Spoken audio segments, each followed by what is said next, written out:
आहाजु के रोतिया तू गइलू खिसियाई तोहरा के ये धनी कोई से मनाई हमारा हला कूलर।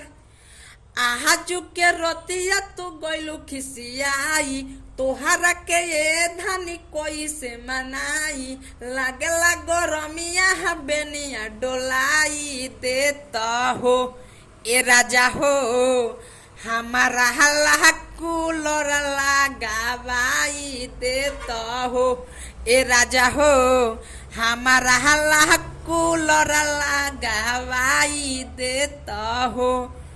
तो नमस्कार प्रणाम, हम आप सबके छोट भाई शंभू कुमार समर। तो आज यही ट्रैक पे लिख के ला दिया हूँ लेडीज सॉन्ग ठंडी का सुपर हिट और शानदार मैटर। तो सॉन्ग स्टार्ट करने से पहले हमारा चैनल भोजपुरी सॉन्ग लिखो सीखो में आप सभी का स्वागत है। और हमारे चैनल पे नए हो तो हमारे चैनल को सब्सक्राइब कर लीजिए ताकि जब भी मैं ऐसे ऐसे हिट मैटर लिख कर डालूं तो सबसे पहले आप सबके पास पहुंचे। तो चलिए मुखड़ा स्टार्ट करते हैं।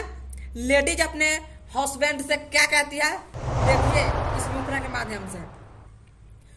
छुअत चाहे छोरा राजा तोहर बाटे मरजी लहंगा में धोइले खांसी या सरदी ए राजा हो हमारा हला चादर।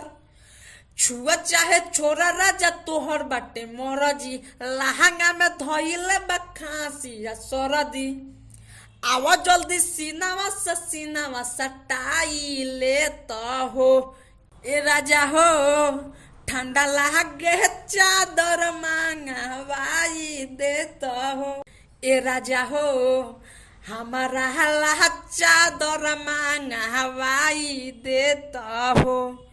तो दोस्तों इसका मुखड़ा कैसा लगा आप लोग प्लीज कमेंट करके जरूर बताइएगा। तो चलिए अंतरा स्टार्ट करते हैं।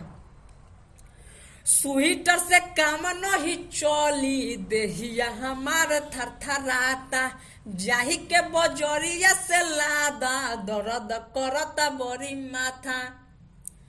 स्वेटर से काम नहीं चली देहिया हमार थरथराता जाही के बजरिया से लादा दर्द करता बड़ी माथा।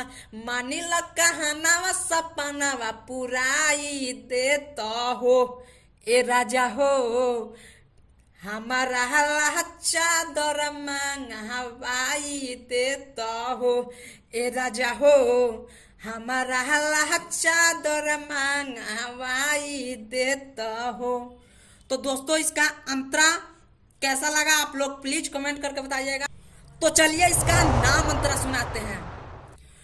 पूरा रात जागल बानी ठंडा से नींद हमके तोई को न आवे शंभू समर पिया तोहार से यार हमर नई हर के बावे।